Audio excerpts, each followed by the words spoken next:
Baik, bismillahirrahmanirrahim. Assalamualaikum warahmatullahi wabarakatuh. Waalaikumsalam Waalaikumsalam warahmatullahi wabarakatuh. warahmatullahi. Ya, alhamdulillahirabbil alamin. Puji syukur malah senantiasa ya kita selalu panjatkan atas kehadirat Allah Subhanahu wa taala, Tuhan yang Maha Kuasa yang telah memberikan segala nikmat ya, memberikan rahmat kepada kita semua, kesempatan untuk bisa hadir di acara rutinitas kita ya, perkuliahan. Anggaplah ini dijadikan sebagai refreshing. Kalau dijadikan beban itu akan sulit sekali kita menjalaninya, tetapi kalau dijadikan refreshing, insya Allah itu akan lebih mudah. Itu yang pertama. Yang kedua, kita masih bisa melaksanakan kegiatan yang sekiranya di tempat masing-masing ya, tanpa harus hadir di kampus ya. Dan meskipun demikian, jangan sampai nanti tidak ada satupun yang bisa ditangkap ya, tidak ada satupun yang bisa dipahami. Jadi kesibukan apapun kalian di luar sana tetap harus bisa menyimak dengan baik ya. Kemudian dapat berpartisipasi aktif ketika nanti ada sesi mereview kembali berupa pertanyaan-pertanyaan yang nanti sekiranya bisa kalian jawab ya. Kemudian untuk Anfisman itu sendiri nanti kan bisa ada sesi presentasi ya. Karena sebetulnya kalau untuk Anfisman itu kan ada 2 SKS ya, 1 SKS teori, 1 SKS praktik ya. Kalau kalian ragu coba dilihat di KRS-nya ya. Ada 1 teori untuk 1 SKS dan praktiknya 1 SKS. Nah, dan kita tidak melaksanakan itu secara offline atau luring di lab. Jadi nanti ada beberapa bagian dari topik-topik secara teori ini akan saya informasikan mana yang sekiranya harus kalian presentasikan. Itu sebagai bagian dari bab praktikumnya ya. Nanti akan ada info yang saya berikan ya. Jadi harapannya kalian bisa mengikutinya dengan baik ya, dan bisa memisahkan mana yang itu teori dan praktik ya. Kalau untuk yang sesi review seperti ini atau sesi tanya jawab ini masuk ke nilai teori. Nah, nanti untuk praktiknya itu masuknya adalah pada saat sesi presentasi ya. Jadi harus saling melengkapi satu dengan yang lainnya. Jangan sampai hanya baik di teori saja, praktiknya kurang atau sebaliknya. Jadi harus dua-duanya itu mendukung ya. Oke, kita kembali ke bab yang akan kita diskusikan hari ini atau yang akan kita sama-sama review kembali ya. Karena untuk materi yang berupa penjelasan itu sudah saya infokan linknya dan harapannya sih sudah disimak. Jadi nanti pada saat sesi mereview itu kalian sudah ada bahan. Ya, yang namanya mereview itu kan berarti sesuatu yang sudah kita baca atau sudah kita simak sebelumnya. Jadi bukan baru pertama kali ini kalian menyimak materi tersebut. Ya. Baik, untuk sistem endokrin ya, sebetulnya di mata kuliah Anfisman ini topik-topiknya bukan seperti terkotak-kotak yang memang pembahasannya masing-masing gitu ya. Tetap tidak hanya 1, 2, 3 tapi keseluruhannya itu ada saling mempengaruhi satu dengan yang lain. Ada keterkaitan satu dengan yang lain. Karena hal ini sudah disampaikan di awal pertemuan kita ya, bahwasanya tubuh kita ini tidak bisa hanya fokus di satu bagian saja. Artinya apa? Harus ada kerjasama yang baik antar bagian-bagian tersebut. Dan tubuh kita tentunya tidak akan bisa berfungsi dengan baik kalau bagian kecilnya itu tidak berperan dengan baik juga. Ya, karena ini konsep yang harus kalian pahami terlebih dahulu. Nah, ini mengingatkan ya dari yang sudah dijelaskan sebelumnya bahwasanya kita ini ya tubuh kita yang sudah sempurna, yang sudah kompleks, itu tentunya ada penyusunnya, ya, tidak tiba-tiba ada. Di mana penyusunnya itu kita kenal ya dengan sistem organisasi kehidupan yang akhirnya membentuk sistem yang kompleks ya dan dapat menjalankan fungsi secara maksimal untuk kelangsungan hidup. Semua bermula dari sel ya. Kemarin sudah ada yang menjawab sel itu apa begitu ya, dan jawabannya benar. Sel itu adalah unit terkecil dari makhluk hidup, penyusun makhluk hidup. Kenapa dikatakan terkecil ya, meskipun ada bagian yang lebih kecil lagi dari sel. Tetapi dalam hal ini bukan hanya sekedar mencari ukurannya yang paling kecil, tetapi unit terkecil yang sudah bisa menjalankan fungsinya ya untuk kelangsungan hidup makhluk hidup. Kayak yang paling kecil lagi misalkan seperti atom, molekul, tapi kan dia tidak bisa berperan secara fungsional, belum bisa. Tapi kalau sel, karena ada proses kehidupan di dalamnya untuk proses menjalankan seluruh metabolisme, maka dikatakan sel adalah bagian terkecil penyusun makhluk hidup. Ya, itu yang pertama. Kemudian kita mengenal ada jaringan. Ya, jaringan pun juga tidak terlepas dari sel itu sendiri. Jadi tidak terkotak-kotak. Kenapa? Karena jaringan ini ada karena adanya sel. Bahwasanya kita tahu jaringan itu kan tersusun dari kumpulan beberapa sel.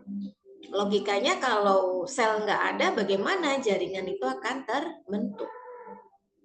Yang mana sistem organisasi ini erat kaitannya dengan kerjasama. Ya, jadi kalau tidak ada kerjasama ya tentunya akan sulit terbentuk sebuah sistem itu. Oleh karena itu kumpulan sel-sel yang memiliki bentuk dan fungsi yang sama tadi itu akan mengelompok ya, akan bekerja sama dengan baik menjalankan tugasnya begitu ya, membentuk jaringan. Ya.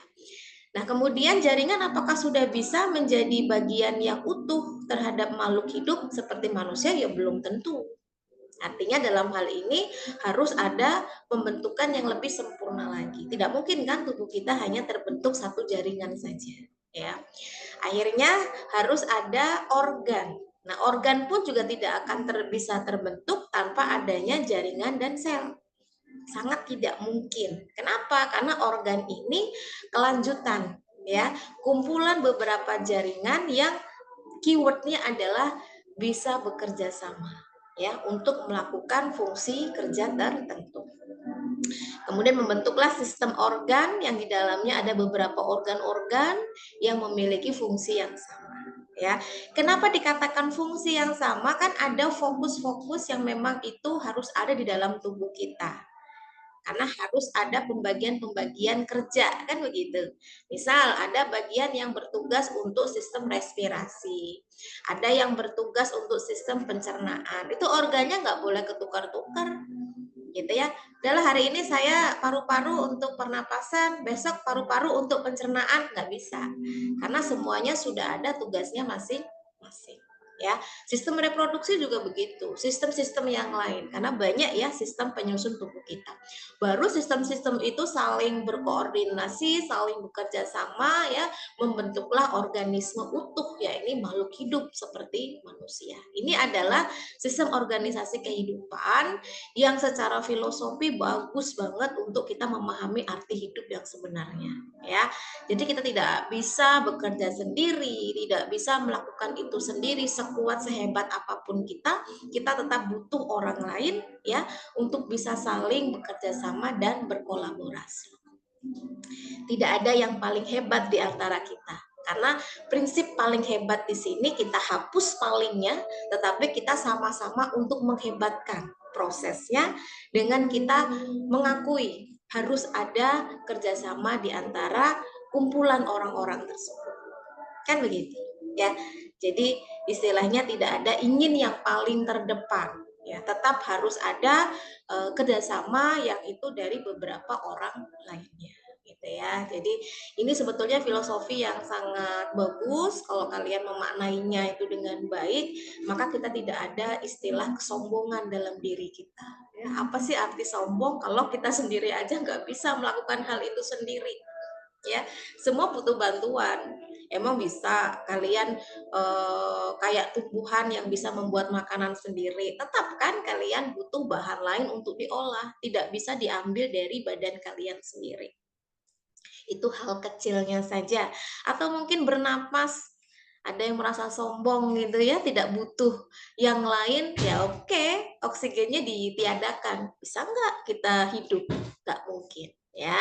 Dalam hal ini, apalah arti kesombongan itu kalau kita sendiri saja masih butuh orang lain, masih butuh hal-hal lain. Yang ada kita harus rendah hati ya, bukan rendah diri ya, rendah hati untuk bisa saling memahami satu dengan yang lain, saling support dan saling kolaborasi. Kan nilainya itu. Bukan tentang diri kita sehebat apa, tapi bagaimana kita membawa sekelompok orang untuk sama-sama menjadi hebat, bukan tunggal. Ya, ini prinsip yang memang baik dan bagus ya. Sebetulnya Tuhan sudah mentakdirkan skema ini, itu artinya untuk kita belajar bagaimana kita bisa ada, karena dari sel terbentuklah jaringan, terbentuklah organ, sistem organ dan organisme utuh yang baru bisa menjalankan kelangsungan hidup yang baik. Bagaimana kalau ada satu bagian organ saja yang terganggu? Ya akan terganggu semuanya ya.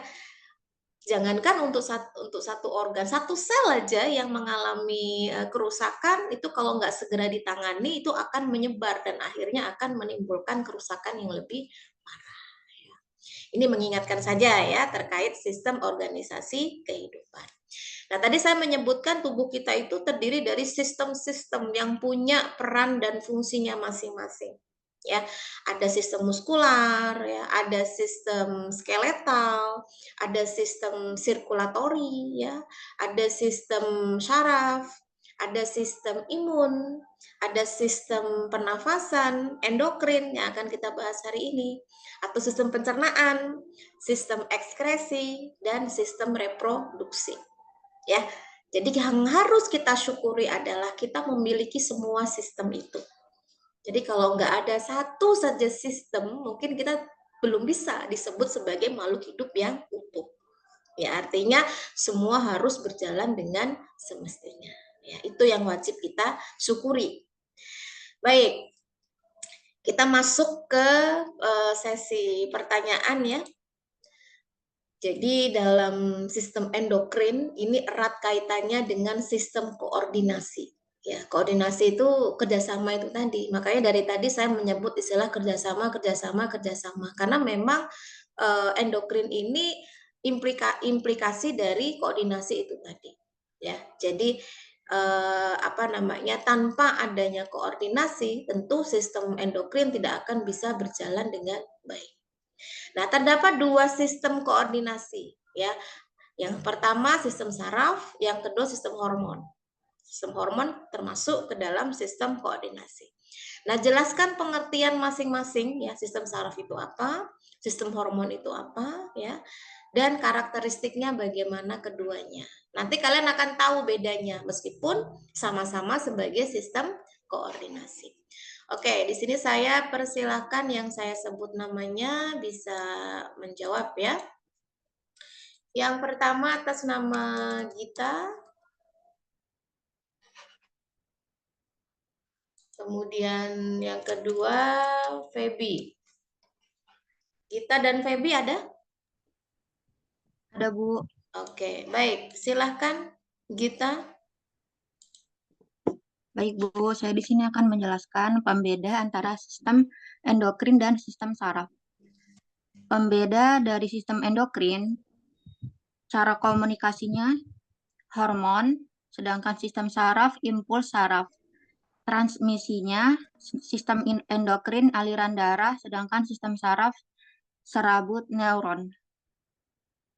Target dari sistem endokrin yaitu organ, sedangkan sistem saraf yaitu efektor.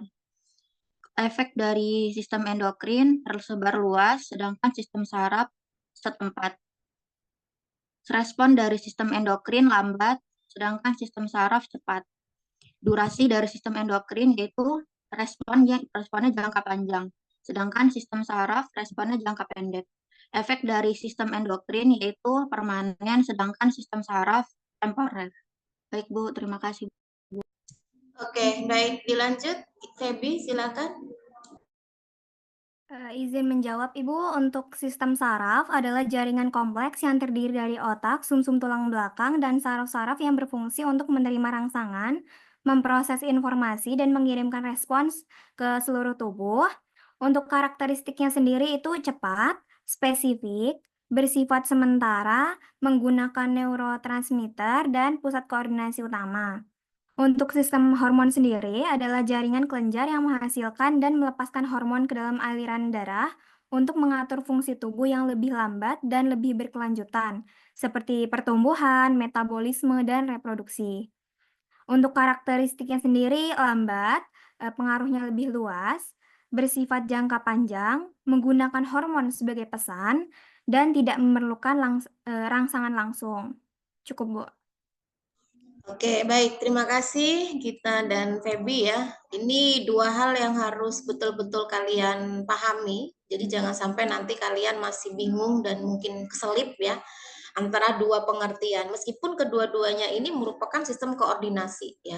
Bagaimana menyeimbangkan tubuh kita agar dapat berjalan semestinya ya, karena ini merupakan salah satu implementasi atau wujud dari tindakan homeostasis yang sudah kita bahas di bab yang kedua ya. Apa definisinya dulu ya? Definisinya kalau untuk sistem saraf ya, ini bisa disebut sebagai sistem informasi. Bagaimana kita bisa memberikan informasi, ada komunikasi antara satu sel dengan sel yang lain, satu bagian dengan bagian yang lain, itu sistem saraflah yang akan berperan ya.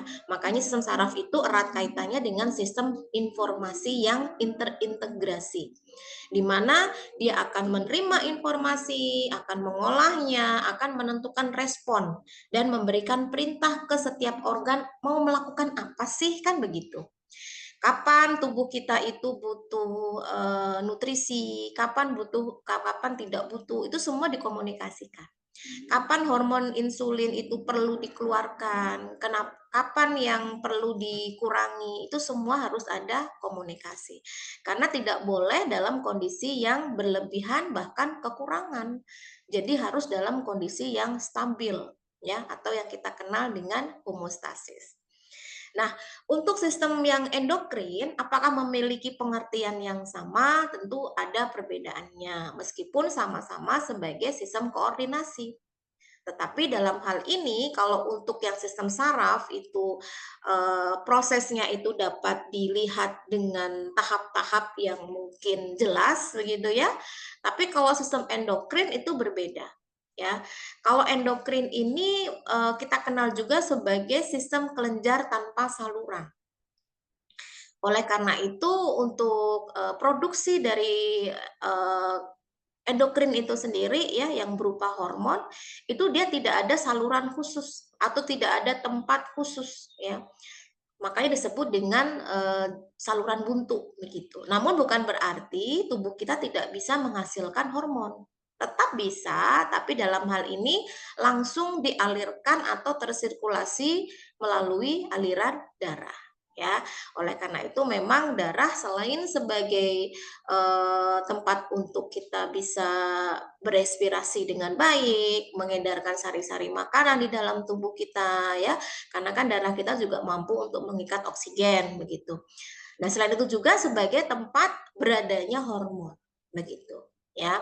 Beda dengan sistem saraf. Nah, kemudian kalau untuk sistem saraf ya, itu terdiri dari jaringan saraf yang tersebar di seluruh bagian tubuh kita. Ya, bagian-bagian apapun itu yang memang ada jaringan sarafnya itu masuk ke dalam sebuah sistem saraf itu untuk bertugas ya, itu tadi menerima informasi, mengolah, menentukan respon, dan memberi perintah ke setiap organ untuk melakukan tindakan homeostasis. Jadi tidak secara normalnya sebenarnya tubuh kita ini tidak akan mungkin terjadi gangguan ya, artinya secara normalnya, karena memang sudah dibuat, sudah didesain secara khusus ya bahwa tubuh kita itu bisa menyeimbangkan secara alami. Tapi tersering ada kondisi-kondisi yang memang di luar harapan begitu ya. Ya kalau harapan itu karena kondisi yang kebiasaan hidup yang tidak sehat, itu hal yang sangat disayangkan. Tapi kalau misalkan karena ada kelainan genetik yang mungkin menyebabkan organnya tidak terbentuk dengan baik, ya ini sudah menjadi qadarullah ya, artinya takdir yang membuat seseorang itu sakit. Tapi kalau karena kebiasaan hidup yang tidak sehat, pola hidup yang tidak baik, terutama makanan ya, nah ini justru akan menjadi hal yang wajib kita hindari. Jangan sampai penyebab ketidakseimbangan itu ulah dari kita sebagai pemilik tubuh ya. Nah, kalau untuk yang sistem endokrin ya, jadi ada istilah kelenjar ya. Jadi kelenjar ini yang nantinya akan bertindak ya untuk proses penghasilan atau memproduksi dari hormon. Yang mana hormon-hormon itu jumlahnya tidak cuma satu ya, semua tergantung dari kelenjarnya. Kita punya beberapa kelenjar yang semuanya itu bisa menghasilkan hormon yang tentunya mengatur banyak fungsi dalam tubuh kita. Jadi kita tidak bisa hanya mengandalkan satu hormon saja. Ya, misalkan hormon insulin ya hanya untuk proses pengaturan gula darah di dalam tubuh kita, ya. Atau hormon untuk pertumbuhan sel, untuk metabolisme dan untuk reproduksi. Apalagi untuk reproduksi lebih kompleks lagi.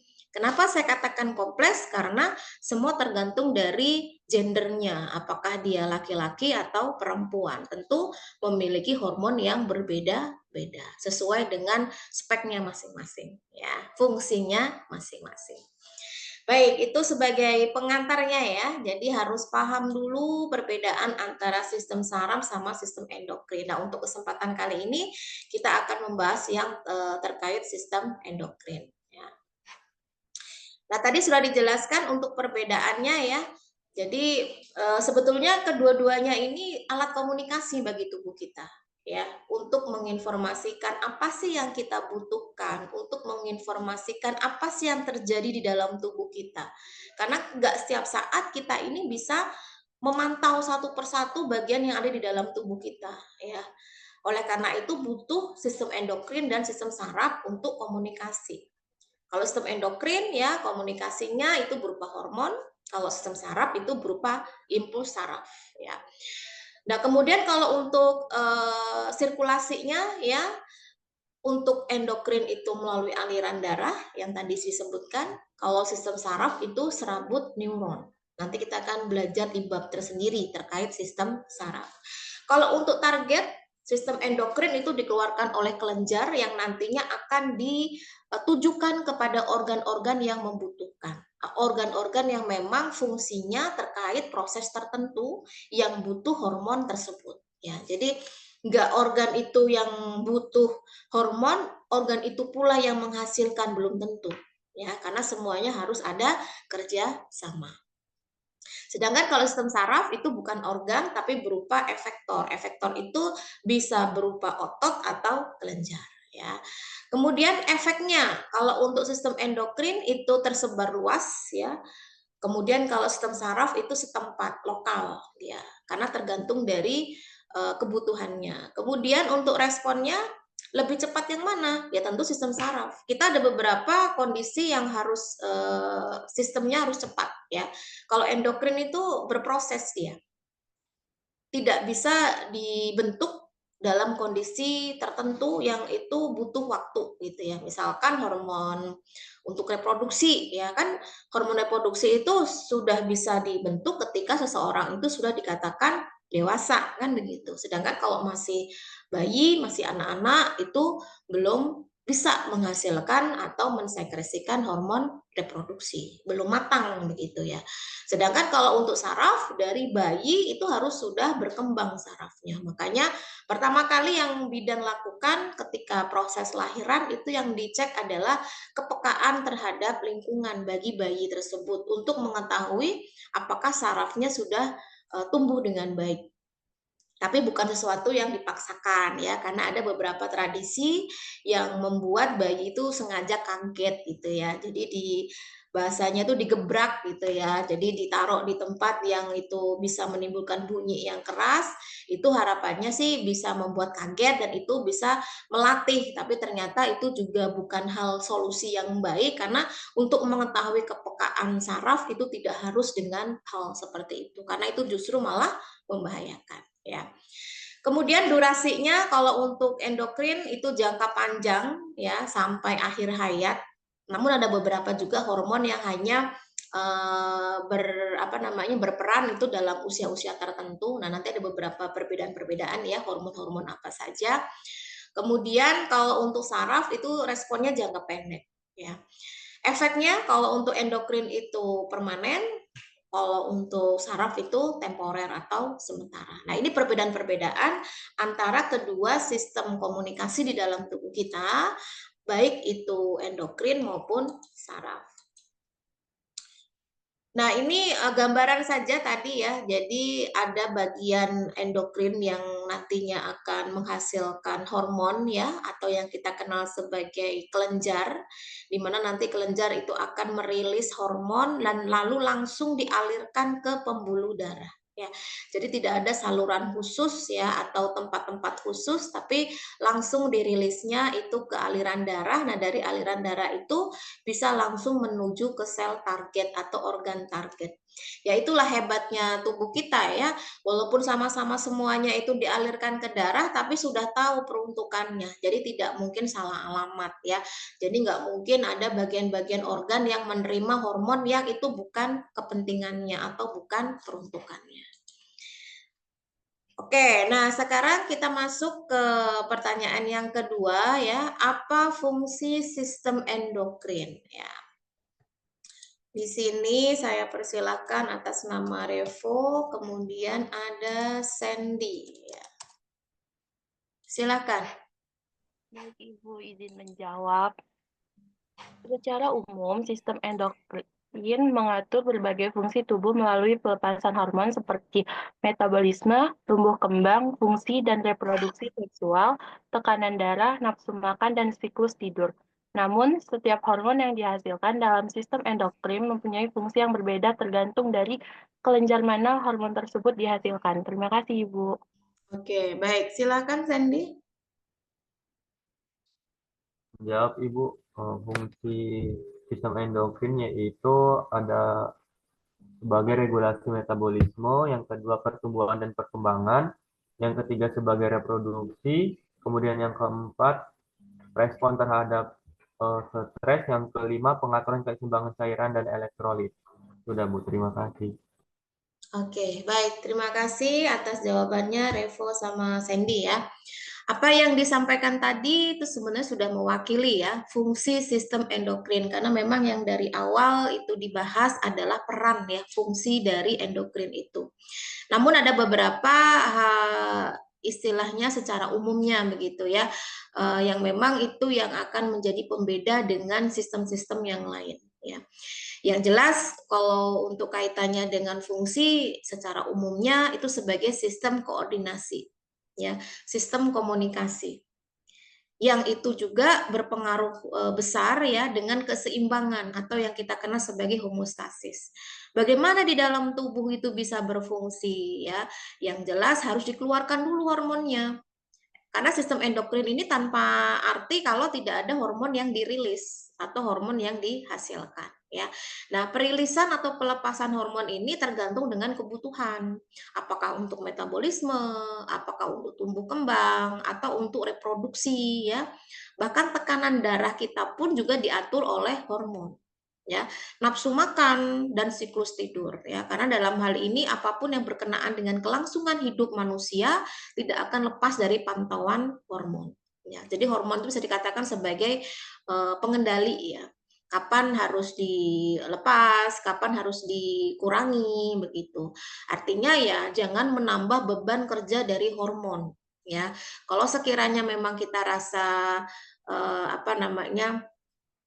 tidak berlebihan ya, kemudian dalam hal ini kita mencoba keseimbangan dalam pola hidup, itu setidaknya bisa membantu tugas dari hormon supaya tidak terlalu berat gitu ya. Sudah tahu gula darah di dalam tubuh kita itu tinggi gitu ya, dan kerja ekstra dari si insulin semakin berat untuk membuat keseimbangan yang ada di dalam tubuh kita semakin menambah dengan kebiasaan hidup yang minum minuman manis, yang makan makanan manis. Nah, itu kan sebuah hal yang tidak peduli ya dengan kesehatan diri sendiri gitu. Nah, namun dalam hal ini setiap hormon yang dihasilkan dalam sistem endokrin itu mempunyai fungsi yang berbeda-beda ya. Yang saya sebutkan tadi, tidak akan mungkin salah alamat walaupun sama-sama dialirkan melalui darah dan itu nanti akan menuju ke sel target yang tepat ya, tidak mungkin salah sasaran. Nah, kita akan mengetahui dulu ya bahwasanya tadi disebut kelenjar gitu ya. Kita ini punya kelenjar nggak sih? Ya nggak mungkin kalau nggak punya. Dan nggak mungkin kalau cuma satu gitu ya. Jadi tersebar di seluruh tubuh kita gitu ya. Yang itu dari atas sampai bawah itu semuanya harus dalam kondisi yang normal ya. Dari bagian kepala saja ini ya, ada yang disebut dengan hipotalamus, ada pineal, ada hipofisis, bahkan kemudian di area leher kita ada tiroid, ada paratiroid, ada timus ya. Kemudian di area perut kita ya, bagian atas itu ada adrenal, kemudian ada pankreas ya, ada ovarium dan ada testis. Nah, kalau untuk reproduksi memang terpisah ya, nggak mungkin kedua-duanya itu punya. Ovarium ya jelas hanya dimiliki oleh perempuan, kalau testis hanya dimiliki oleh laki-laki. Normalnya seperti itu. Nah, ini apakah setiap kelenjar hanya menghasilkan satu hormon? Ya tidak. Ada beberapa kelenjar yang bisa menghasilkan ada satu kelenjar yang bisa menghasilkan beberapa hormon. Semua tergantung dari peruntukannya ya, karena memang tubuh kita ini kan kompleks ya, maunya banyak dan maunya seimbang gitu ya. Jadi harus ada kerja yang baik, harus ada teamwork yang baik antar kelenjar itu, tahu mana yang harus dihasilkan, mana yang harus ditahan ya. Baik, kita masuk yang pertama, yang paling atas ya. Yang paling atas ini adalah kelenjar hipofisis ya. Jadi hipofisis atau kita kenal sebagai pituitary atau sebagai master of glands ya. Jadi ini bisa dipahami bahwasanya memang tubuh kita itu tidak boleh tidak ada keseimbangan ya, bahwasanya dengan keseimbangan itu kita bisa melakukan atau mengatur proses pertumbuhan itu dengan baik ya, terutama untuk kelangsungan hidup ya. Ada yang disebut dengan adenofisis ya. Adenofisis itu atau nama lainnya adalah hipofisis anterior. Jadi kenapa dikatakan hipofisis ya, karena memang dihasilkan di area hipofisis ya, atau yang kita kenal sebagai pituitary.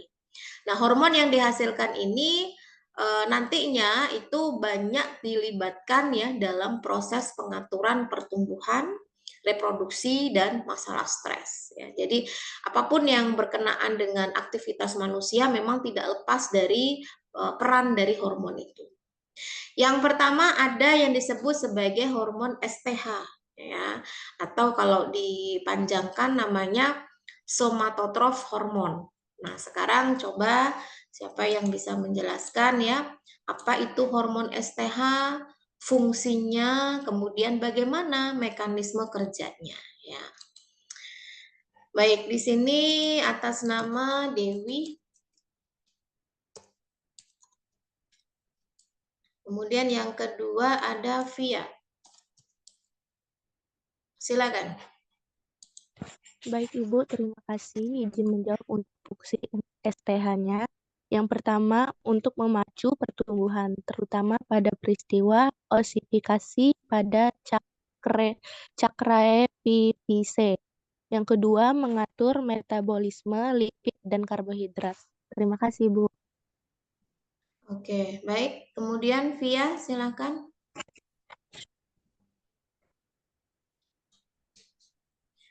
Via Ya, ada Bu. Izin menjawab Ibu. Silakan. STH merupakan hormon pertumbuhan yang memiliki fungsi antara lain 1. Mengendalikan pertumbuhan dan mengendalikan sel-sel tubuh. 2. Menstimulus hati memproduksi somatomedin yang berperan dalam pertumbuhan tulang dan kartilago. Terima kasih, Bu. Oke, baik. Belum terjawab ya yang mekanisme kerja hormonnya. Yang tadi yang disebutkan itu fungsinya. Siapa yang mau menjawab? Saya persilakan, langsung sebut nama saja.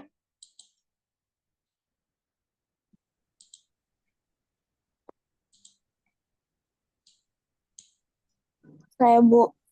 Ya, siapa itu? Nama saya Nur Aisyah Putri Isnaini dengan NIM 210525, Bu. Nur Aisyah ya? Iya, Bu. Aisyah. Oke. Izin jawab ya, Bu. Silakan. Hormon ini bekerja untuk mengkoordinasikan berbagai fungsi tubuh. Hormon membawa pesan melalui darah ke organ kulit, otot, dan jaringan lainnya. Sinyal ini memberitahu tubuh apa yang harus dilakukan dan kapan melakukannya. Hormon ini juga membantu hati dalam mempersiapkan bahan pembangunan dan energi yang dibutuhkan untuk pertumbuhan. Terima kasih, Bu. Oke, baik. Terima kasih jawabannya ya. Tadi kalau untuk fungsi semuanya sudah benar. Karena memang kaitannya yang di awal sudah disampaikan, hormon-hormon yang dirilis di area hipofisis itu memang didominasi untuk hormon-hormon yang mengatur pertumbuhan. Ya. Dan salah satu contohnya adalah hormon STH. Nama lainnya bisa somatotropin, bisa somatrof hormon, atau yang kita juga kenal dengan hormon GH. Ya, GH itu kepanjangannya growth hormone, jadi hormon pertumbuhan. Yang jelas yang mendukung proses pertumbuhan dari manusia, ya. Tumbuh kembangnya manusia itu kan tidak hanya diperhatikan dari segi nutrisi, ya, tetapi penopang utama tubuh kita berupa tulang itu juga harus tumbuh, gitu. Makanya tidak boleh ada kesalahan atau keterlambatan ya dalam proses osifikasi. Jadi osifikasi itu adalah proses pembentukan tulang. Nah, selain itu yang tadi ya selain tulang, nutrisi ya mengatur metabolisme karbohidrat, lipid dan zat-zat yang lain yang memang itu diperlukan oleh tubuh kita. Full untuk proses pertumbuhan. Nah, bagaimana mekanismenya ya? Tadi sudah disebutkan yang itu melibatkan aktivitas dari hati ya. Jadi hati itu erat kaitannya ya karena mengingat hati itu menjadi bagian yang sangat penting ya bagi manusia karena salah satunya itu dilibatkan untuk proses pertumbuhan ya. Jadi ada yang disebut dengan hormon pertumbuhan itu tadi ya atau GH itu tadi. Jadi ketika GH itu dirilis atau dilepas gitu ya, yang tentunya dalam hal ini pelepasannya itu tidak tiba-tiba atau tidak semaunya sendiri, harus ada pemicunya. Pemicunya itu berupa rangsangan atau stimulasi untuk pelepasan hormon pertumbuhan. Karena kan memang manusia itu normalnya, lumrahnya mengalami pertumbuhan, kan begitu. Jadi sudah menjadi hal yang alami. Jadi harus ada stimulasi pelepasan hormon untuk tumbuh. Nah, dalam hal ini ya hormon GHIH atau yang dikenal dengan growth hormone inhibitory hormone ya, kalau kalian kesulitan menyebut nama panjangnya ya cukup GHIH aja ya, insya Allah saya sudah membenarkan, yang nantinya di sini akan menghambat pelepasan hormon pertumbuhan ya. Nah, ini akan menjadi kesulitan bagi tubuh kita kalau kondisinya dihambat si somatostatin itu ya, artinya dalam hal ini hormon pertumbuhannya. Nah, di lambung, nah ini kaitannya pencernaan ya, itu akan memproduksi hormon yang dikenal dengan grelin. Jadi grelin itu akan diproduksi oleh lambung. Jadi memang harus ada kerjasama yang baik supaya hormon pertumbuhannya itu rilis untuk membantu proses pertumbuhan. Nah, dengan adanya produksi grelin ini di dalam lambung, maka akan meningkatkan produksi GH. Jadi GH ini tidak akan diproduksi kalau tidak ada pemicunya, kan begitu.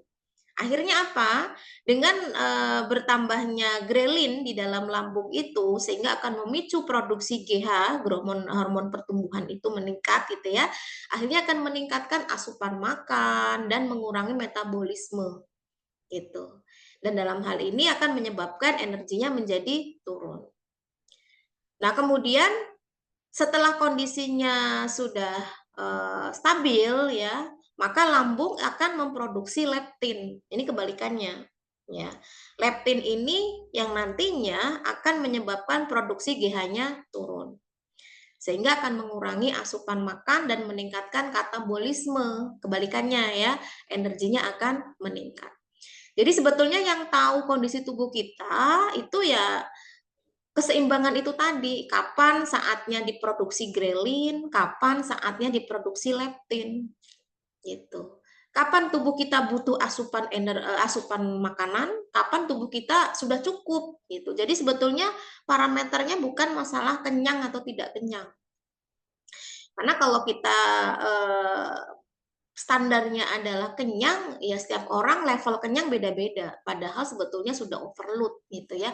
Dan akhirnya akan terjadi penimbunan-penimbunan zat-zat yang tidak dibutuhkan oleh tubuh kita. Contohnya lemak yang berlebihan, karbohidrat yang berlebihan, itu kan mengganggu sistem yang ada di dalam tubuh kita. Ya, jadi sebetulnya yang lebih mengenal kondisi tubuh kita itu adalah mereka yang memang ada di dalam tubuh kita. Hanya saja kita harus tahu ya, semuanya itu bisa dibiasakan. Tidak mesti harus menunggu kenyang kalau makan ya. Sebetulnya sudah tahu berapa sih kebutuhan kita untuk makan, dan yang penting itu proses metabolismenya tidak ada hambatan.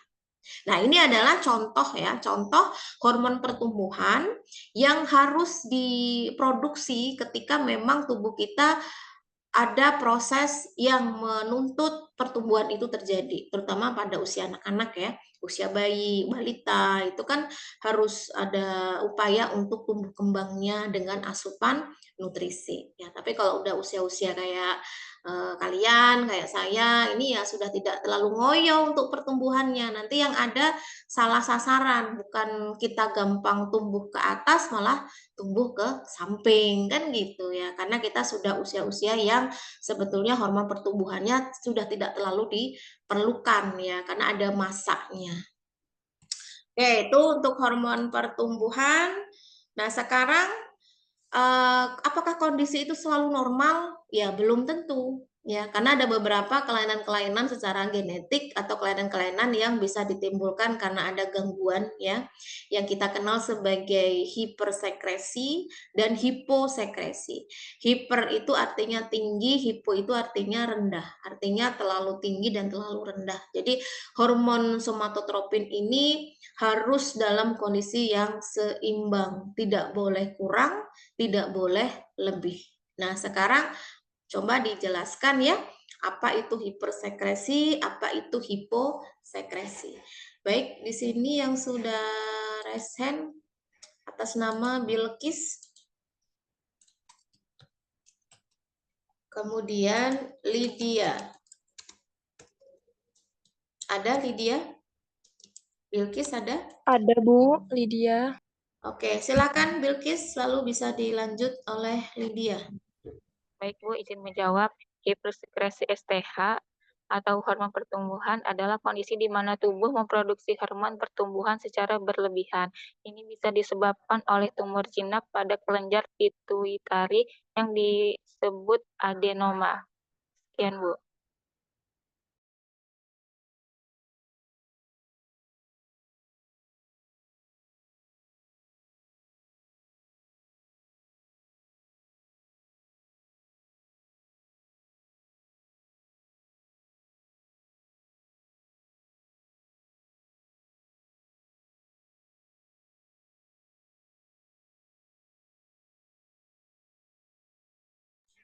Oke, silakan dilanjut Lydia. Hiposekresi itu adalah terjadi ketika satu atau lebih hormon disekresikan secara berlebih dari suatu kelenjar. Cukup, Bu.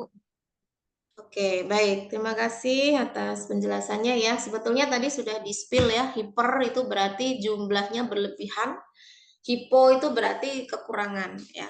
Yang pertama hiper, ini bisa kalian lihat ya, karena kayak masih kaitannya dengan pertumbuhan. Jadi dari tinggi badan seseorang, dari tinggi badan normal dengan yang abnormal itu sangat berbeda jauh ya. Bahkan ukuran organ-organ tangan dan kaki pun juga berbeda. Jadi kalau hipersekresi ini terjadi pada usia pertumbuhan ya, maka ini akan menyebabkan proses pertumbuhan yang tidak terkendali ya, atau yang kita kenal sebagai gigantisme. Nah, kalau misalkan ini terjadi pada usia dewasa ya, dan ini berbeda dengan yang terjadi pada saat usia pertumbuhan. Kalau pada dewasa tidak seperti pada usia pertumbuhan yang mungkin tingginya sangat melebihi batas ya, tapi hanya terjadi pada bagian-bagian organ tertentu saja. Misalkan pembesaran pada area wajah ya, kemudian area jari-jari tangan ya, yang ini dikenal bukan istilahnya gigantisme tetapi akromegali.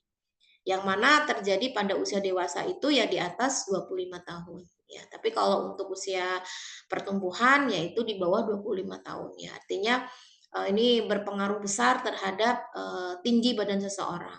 Apakah ini hal yang baik? Kan katanya kalau semakin tinggi seseorang kan lebih ideal gitu ya.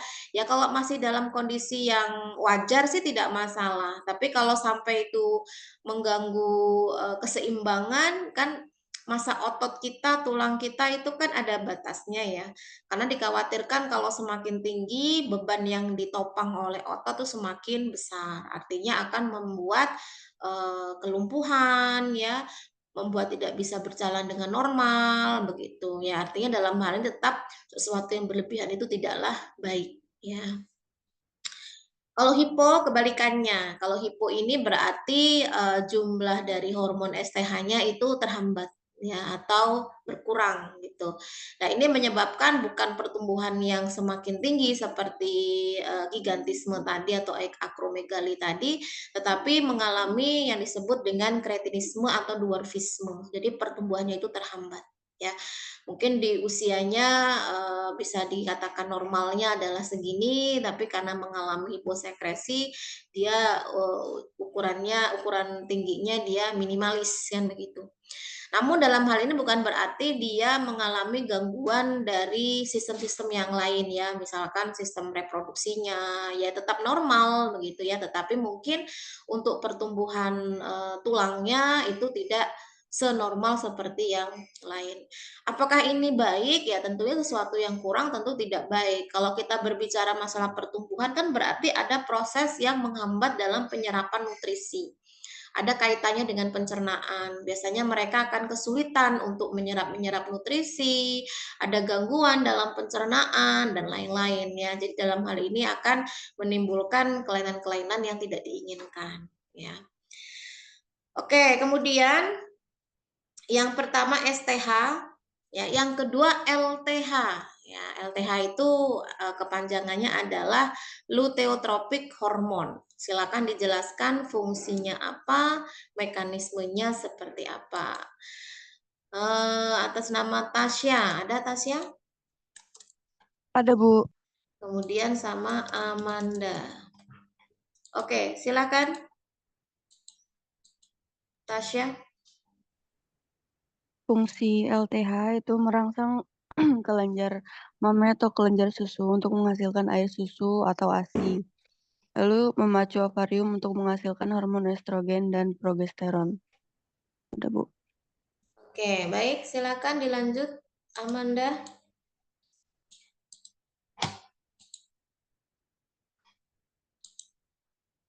Amanda ada? Ada, Ibu. Ya, silakan.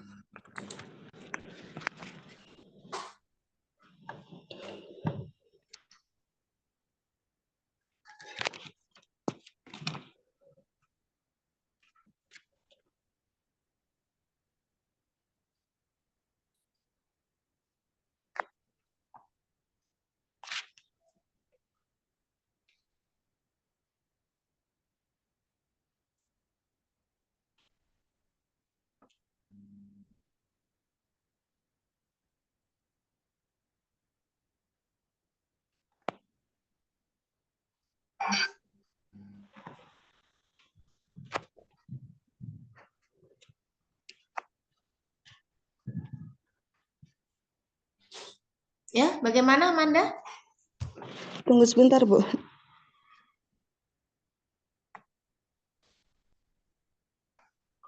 LTH adalah hormon yang diproduksi oleh kelenjar pituitari anterior, memiliki beberapa fungsi penting dalam tubuh, terutama yang berkaitan dengan reproduksi dan laktasi. Udah, Bu.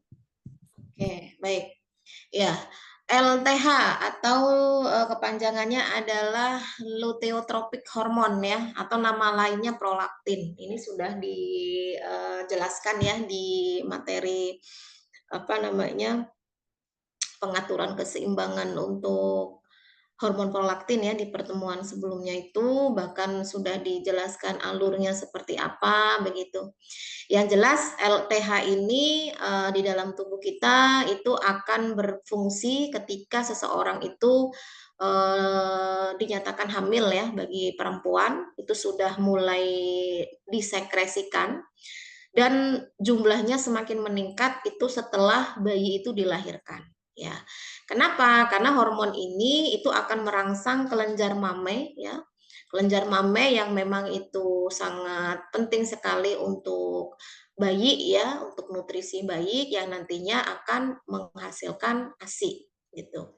Ya tentunya ASI ini tidak akan bisa dirilis atau tidak bisa dihasilkan kalau tidak ada hormon yang berperan, yaitu hormon prolaktin.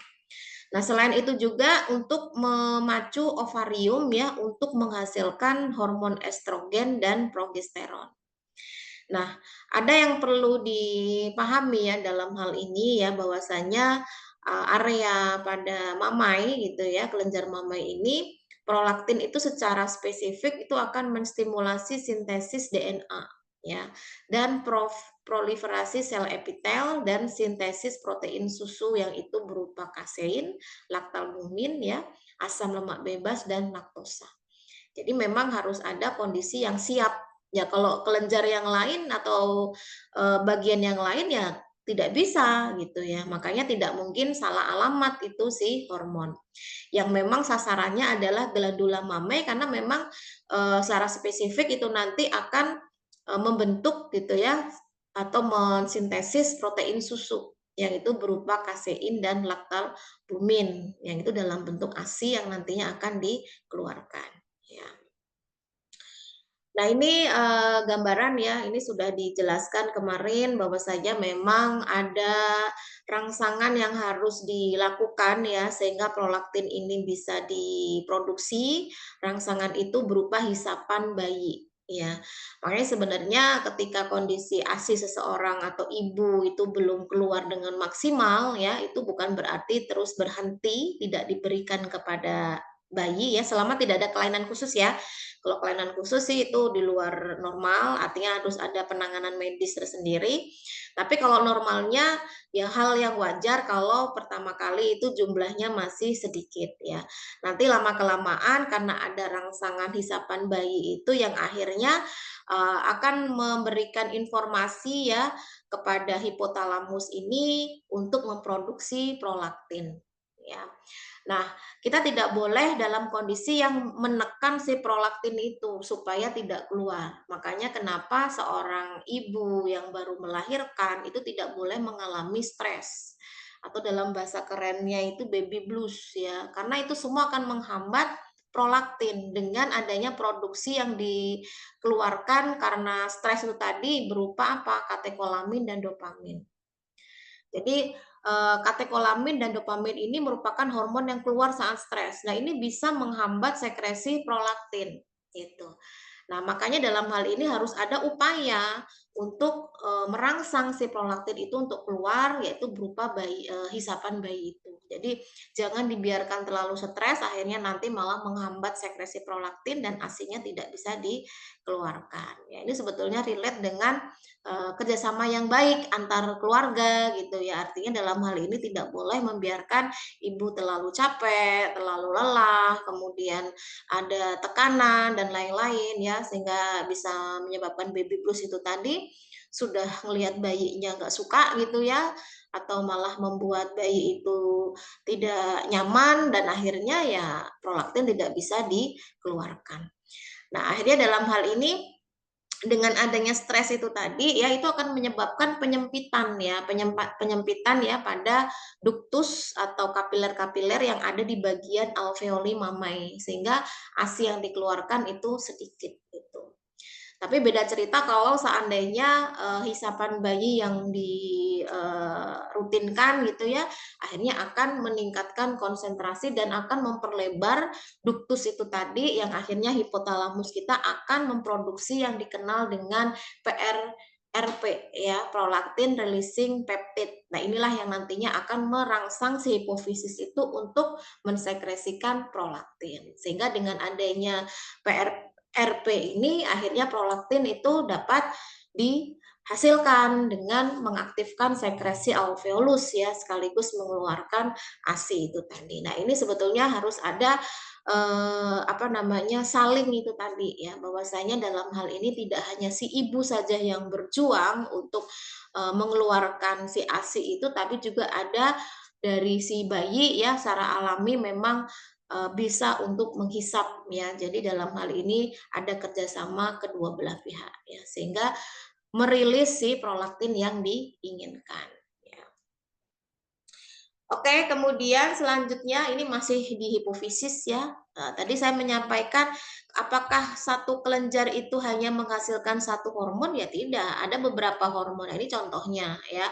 Hipofisis tadi menghasilkan STH, LTH, sekarang TSH. TSH itu adalah thyroid stimulating hormone ya. Silakan siapa yang bisa menjelaskan di sini atas nama Lia. Kemudian Mita. Ada Lia dan Mita? Ada, Bu. Oke, silakan.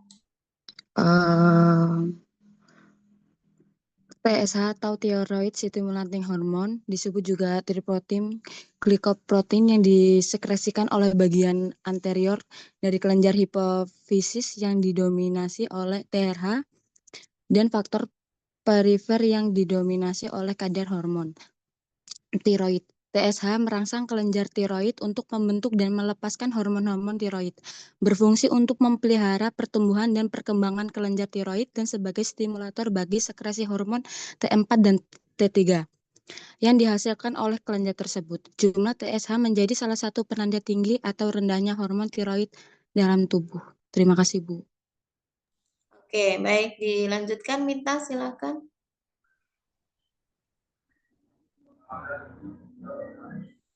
TSH diproduksi sebagai respons terhadap hormon steroid yang dikeluarkan oleh hipotalamus. TRH merangsang kelenjar pituitari untuk melepaskan TSH. TSH beredar dalam darah dan mengikat reseptor TSH pada sel kelenjar tiroid. Sudah, Bu, terima kasih. Baik, TSH atau yang kita kenal sebagai tyrotropin glikoprotein ya. Kalau nama asingnya thyroid stimulating hormone ya, TSH itu udah cukup lah. Nah, ini disekresikan oleh bagian anterior ya dari hipofisis. Ini masih bagian dari hipofisis itu, yang didominasi oleh TRH ya, atau tryotropin releasing hormone, dan faktor perifer yang didominasi oleh kadar hormon tiroid. Nah, kalau kaitannya dengan proses keseimbangan di dalam tubuh ya, bahwasanya TSH ini nantinya akan memberikan efek ya, merangsang kelenjar tiroid untuk membentuk dan melepaskan hormon-hormon tiroid ya. Jadi disebut istilah thyroid stimulating hormone itu berarti kelenjar atau hormon yang memang dia dilibatkan untuk pemicu hormon-hormon lainnya, yaitu hormon-hormon yang termasuk golongan tiroid. di mana hormon-hormon tiroid ini memang erat kaitannya dengan proses pemeliharaan dan perkembangan kelenjar tiroid ya sebagai stimulator bagi sekresi hormon T4 dan T3 yang dihasilkan oleh kelenjar tersebut. Nanti akan dibahas di hormon tiroid tersendiri ya. Nah, kemudian dalam hal ini jumlah TSH ya itu akan menjadi salah satu penanda tinggi rendahnya hormon tiroid dalam tubuh gitu. Jadi masih banyak bagian-bagian yang dimunculkan yaitu hormon-hormon tiroid itu tadi oleh hormon TSH.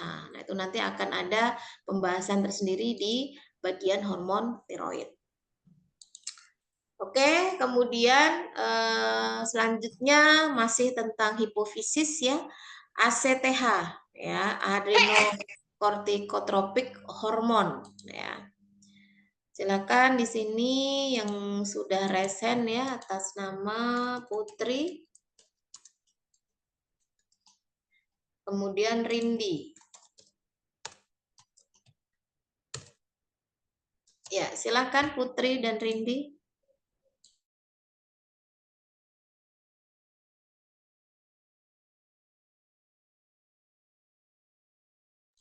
Putri ada? Baik, Ibu izin menjawab. Ya, silakan.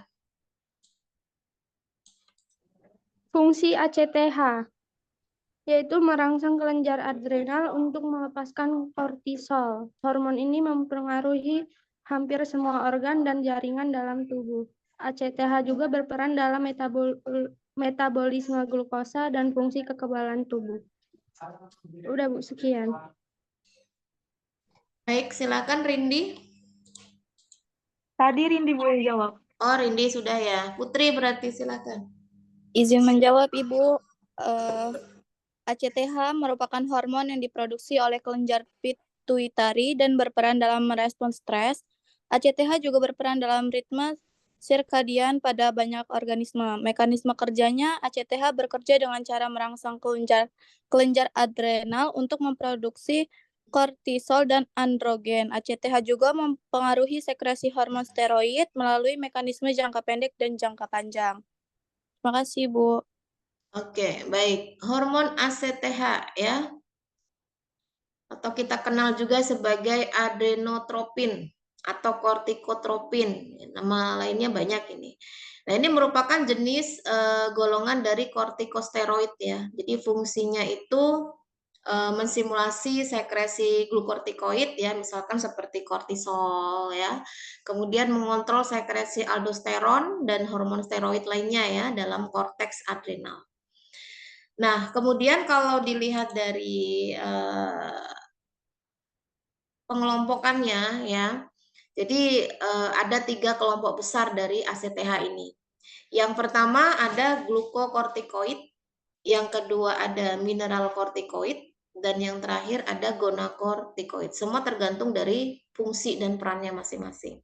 Ya, yang jelas dalam hal ini fungsinya ya itu ACTH sendiri itu mengatur pertumbuhan dan pembentukan dari hormon kortisol yang itu dihasilkan oleh kelenjar hipofisis. Kalau untuk glukokortikoid ya, ini memiliki fungsi yang sama ya dengan glukagon, masih ingat ya glukagon ya, dalam pengaturan gula darah. Jadi ketika dalam kondisi tertentu gula darah kita di bawah normal, maka harus ada asupan yang itu mengubah kembali glukosa yang itu disimpan untuk menjadi gula darah ya. Jadi dalam hal ini harus ada pemantauan yang tepat ya, jangan sampai ketika tubuh kita kekurangan glukosa itu justru malah insulin yang diproduksi ya. Kemudian bekerja pada saat tubuh stres ya. Makanya kalau orang stres ini biasanya apa namanya butuh yang manis-manis gitu ya. Ada yang bilang kalau lagi stres itu makan coklat itu ya. Sebetulnya itu ada korelasi yang baik, tetapi kadang kita ini kebablasan gitu ya. Saking enaknya nggak sadar udah habis banyak. Nah itu justru malah menimbulkan yang tidak diinginkan. Dalam kondisi tertentu memang perlu kita memberikan asupan gula ya, karena bagaimanapun tubuh kita ini tidak boleh terlalu sedikit asupan gula itu ya. menyebabkan ketidakseimbangan gitu. Kemudian ada mineral kortikoid ya. Kalau mineral berarti kaitannya dengan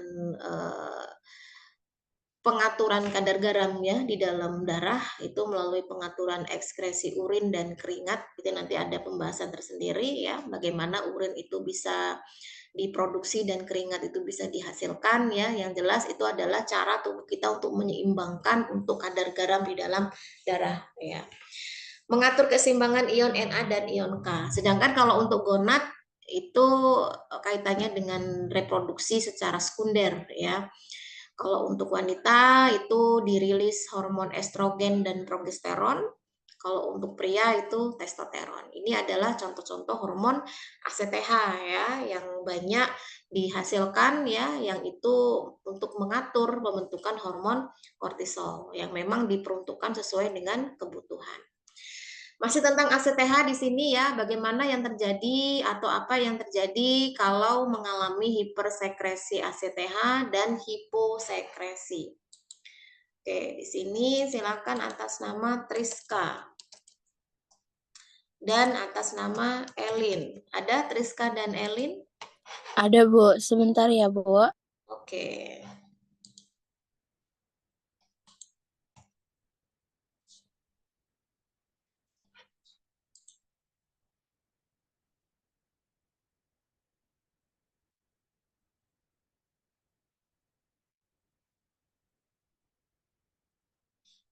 Atau Triska dulu silakan. Bang Triska urutan pertama silakan untuk yang hipersekresi.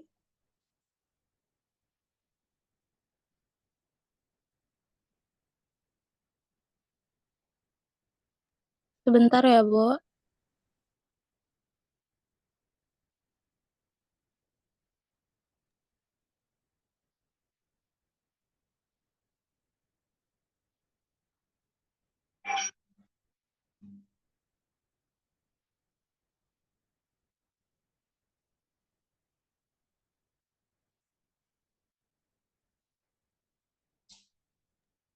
Kelebihan dan kekurangan ini ya, Bu ya.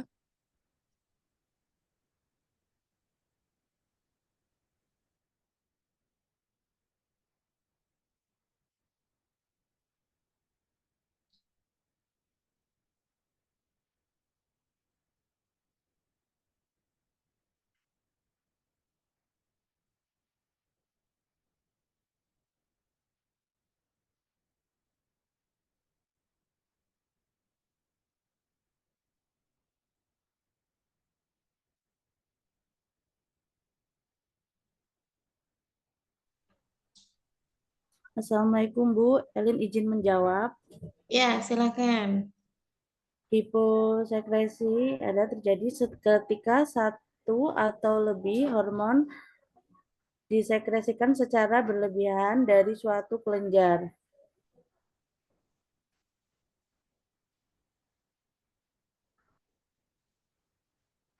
Menyebabkan penyakit Addison, kelenjar adrenal hanya menghasilkan sedikit hormon kortisol dan aldosteron. Tanpa hormon tersebut, tubuh tak bisa mengeluarkan garam, air yang seharusnya dan akan menurun drastis. Di sisi lain, kadar potasium dalam tubuh akan meningkat tajam hingga membahayakan tubuh. Cukup, Bu. Terima kasih. Oke, baik. Yang hiper silakan, Triska.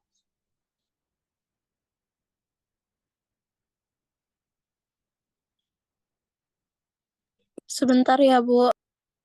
Oke, mungkin bisa digantikan dulu ya, karena waktunya sudah mau habis. Sudah habis malahan. Oke, Rahel ada? Ada, Bu. Mau menjawab? Ya, Ya, silakan. kelebihan dan hipersensitif kelebihannya menyebabkan penyakit sindrom Cushing endogren. Variasi penyakit ini dari orang tua, misalnya sering timbul tumor di kelenjar endokrin yang mempengaruhi produksi hormon kortisol dan menimbulkan sindrom Cushing. Lalu adanya adenormal adrenal, yaitu tumor jinak karena gangguan kelenjar adrenal. Cukup, Bu. Oke, baik. Terima kasih atas jawabannya ya. Itu tadi kalau terjadi kelebihan ACTH apa yang terjadi, kalau kekurangan ACTH itu apa yang terjadi. Nah ini di bagian hipofisis itu sudah di review ya. Tinggal untuk selanjutnya nanti insya Allah pekan depan ya kita akan melanjutkan untuk sesi reviewnya. Mungkin kita cukupkan dulu ya untuk pertemuan kita hari ini.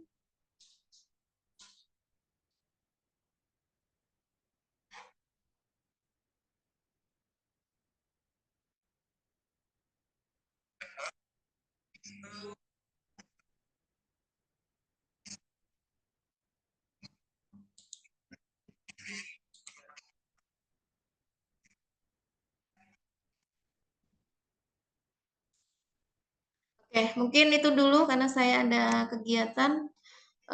Kita akhiri ya dengan membaca hamdalah bersama-sama. Alhamdulillah. Ya, saya belum sempat absen ya, tapi nanti saya lihat dari rekod ini untuk akun-akun yang ada di Zoom ini saya anggap hadir ya. Baik, terima kasih dari saya. Selamat pagi menjelang siang. Assalamualaikum warahmatullahi wabarakatuh. Waalaikumsalam warahmatullahi wabarakatuh. Sama-sama.